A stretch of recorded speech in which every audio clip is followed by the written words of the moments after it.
যারা যারা ডিম রান্না খেতে পারেন না অথবা ডিম ভুনা খেতে পারেন না তারা ঠিক এইভাবে একবার ট্রাই করে দেখতে পারেন। দারুণ স্বাদে এবং লোভনীয় হয়েছে ডিম রান্নার রেসিপিটা, আপনারা দেখলেই বুঝতে পারবেন। তো প্রথমে আমি সিদ্ধ করা 4টা ডিম নিয়েছি। তো 4টা ডিম প্রথমে আমি গরম তেলের মধ্যে সামান্য পরিমাণ হলুদের গুঁড়া দিয়ে ভালো করে নেড়ে চেড়ে ভেজে নিব। তো ভালো করে ভাজা হয়ে গেলে তারপর আমি সবগুলা ডিম উঠিয়ে নিব।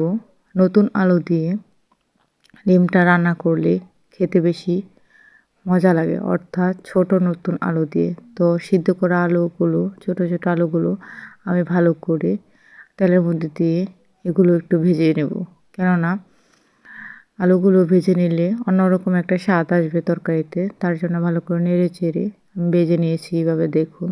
তো ভাজার কাজ শেষ হয়ে গেলে কড়াইতে আবার সামান্য পরিমাণে তেল দিয়ে একটা পেঁয়াজ ভালো করে কেটে ধুয়ে কুচি করে দিয়ে দিয়েছি।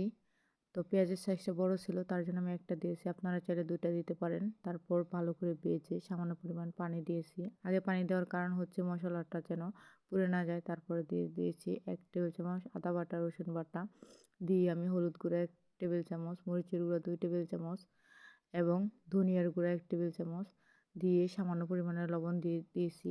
অর্থাৎ লবণটা সবাই যার যার পরিমাণ মতো দিবেন। তারপরে দিয়েছি এখানে ধনিয়া কুচি কিছুটা, 2টা টমেটো কুচি, 4-5টা মরিচ কুচি ভালো করে কুচি করে দিয়েছি, যাতে ভালো করে সিদ্ধ হয়ে যায়। কারণ আমার বাচ্চা এগুলো কাঁচা থাকলে খেতে পারে না, তার জন্য আমি আগে ভালো করে সিদ্ধ করে নিয়েছি। তারপরে ডিম 4টা দিয়ে দিয়েছি, দিয়ে তারপরে হচ্ছে ভেজে রাখা আলুগুলো দিয়ে দিয়েছি। তো দিয়ে একটু নেড়ে ছেড়ে ভালো করে একটু নেড়ে ছেড়ে মশলাটা মিশিয়ে তারপরে আমি এখানে দিয়ে দেব কিছুটা পানিটা দিয়ে ভালো করে একটু নেড়ে চেড়ে তারপরে ঢেকে দেব কিছুক্ষণের জন্য। তো ঢেকে দেওয়ার পরে এটা ভালো করে তরকারিটা কষিয়ে নেব, যাতে ভালো করে সব কিছু সিদ্ধ হয়ে যায়। আগেই সিদ্ধ করে নিয়েছি এবং বেটে নিয়েছি, তবুও ভালো করে দ্বিতীয়বার সিদ্ধ করে নিতে হবে। কারণ তরকারিতে যত বেশি কষাবেন তরকারির স্বাদ ততটা বেড়ে যাবে। তো এখানে আমি সামান্য কিছুটা গরম মশলা অ্যাড করে দিয়েছি, এটা আমি নিজের হাতে বানিয়ে নিয়েছিলাম। তো তারপরে দেওয়ার পরে রেখে দিলাম যাতে ভালো করে কষানো হয়। তো এরপরে দেখেন প্রায় কষানো হয়ে গিয়েছে। তো এখন আবার ঢাকনাটা খুলে একটু নেড়ে চেড়ে দিয়েছি। তো নেড়ে চেড়ে দেওয়ার পরে আবার সামান্য কিছু পানি অ্যাড করে দিব বাকি রান্নাটা কমপ্লিট করার জন্য। তো আপনারা দেখতে পাচ্ছেন আমি সামান্য কিছু পানি অ্যাড করে দেওয়ার পরে একটু নেড়ে চেড়ে দিয়েছি। দেওয়ার পরে আমি এখন ডেকে দেবো যাতে শেষ রান্নাটা কমপ্লিট করতে পারি। তো এভাবে ডেকে দেওয়ার পরে দেখেন রান্নাটা প্রায় আমার কমপ্লিট হয়ে গেছে।